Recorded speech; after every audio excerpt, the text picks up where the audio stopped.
Okay,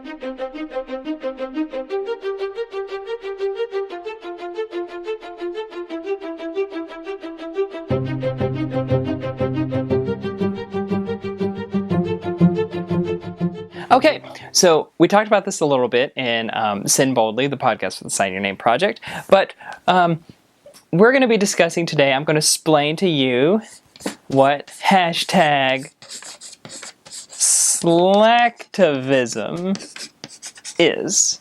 Now, slacktivism, to give a broad sense of the term, is basically doing just enough to not do anything. So for a lot of people, we want to help. So here's us. Yay! Do do do do do do do do do do do do. We want to help people. We're naturally altruistic. One of the great things about being a human being is that we want to help other human beings. So here's another human being that needs help. Yay! And so these human beings, a lot of times people will give money. That's a money. They'll give food. That's a food.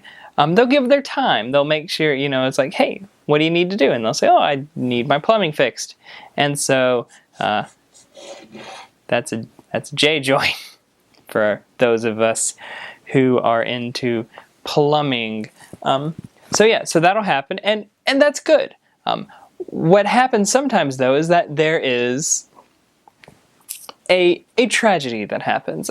Just recently, 310 girls were abducted from their school in Nigeria. And what happened is, us wanting to feel like we're doing something started a hashtag, basically saying that, oh, bring back our girls. I don't know if it was started by the families in Nigeria or if it was started by people outside of the thing, but that is a good example of slacktivism. It is going to accomplish precisely nothing. Nothing. There is no tangible benefit from it. Yes, it can be seen as a sign of solidarity, but ultimately, nothing will be accomplished. And that's what slacktivism is, doing enough to make you feel like you're doing something. Another good example of this was a few years back, I think in 2012, someone brought up a video about this guy, Coney. He was a militant leader, or is still a militant leader, because like I said, slacktivism really rarely does anything. He was a militant leader who kidnapped children and turned them into soldiers to lead his army. And there's this video that went around all about Coney and what he's doing, and how it was bad and we need to stop him. And people just shared it and sat on their butts and did nothing. And so Coney, I believe it was Coney 2012 was the hashtag, and ultimately all this caused was the guy who made the video was caught in the middle of downtown Los Angeles in a compromising situation in his underpants. That's all I'm going to say on the matter. But there are certain things that are considered slacktivism that are that actually do cause something. It might just be a drop in a bucket, but it is something. For example, choosing where you buy your stuff. For example, knowing that, something that's built in we're in Georgia, we're in Atlanta here for a few more weeks. Something that is grown in Georgia is going to have a smaller carbon footprint if you buy it in Georgia than something that is grown in Brazil. And so you buy the thing in Georgia. Granted, you're not going out and doing something, but you're making a slight lifestyle adjustment. That's good. Making hashtags about things that really don't do anything, that's good. That's not so good. So what can we do? Well, number one, we can say that we're raising an awareness, but realize that our raising awareness isn't going to help bring people back or help, change something in a fundamental way.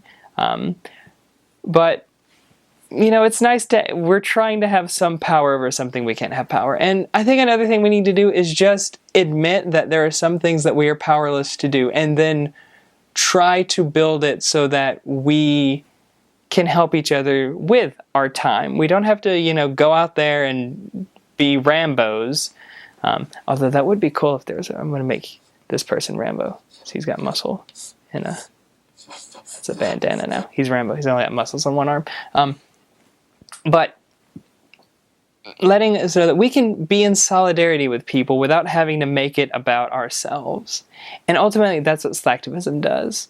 It takes something that is outside of ourselves and makes it about us. Look at what we're doing with this hashtag. Look at how we are supporting the families. Look at how we are supporting the victims. When you're not supporting anything, you're bringing something that is outside of you to yourself. And that's where slacktivism falls short. And that's why I try my best not to do it. But sometimes you get caught up in something and it just happens. So, if you want to help, find a way to do it. Maybe donate some money. Maybe change the way you shop. Maybe learn more about something so you can figure out what are some ways that you can help. Don't just make a hashtag, people, because hashtag that's stinky. Thank you. Bye.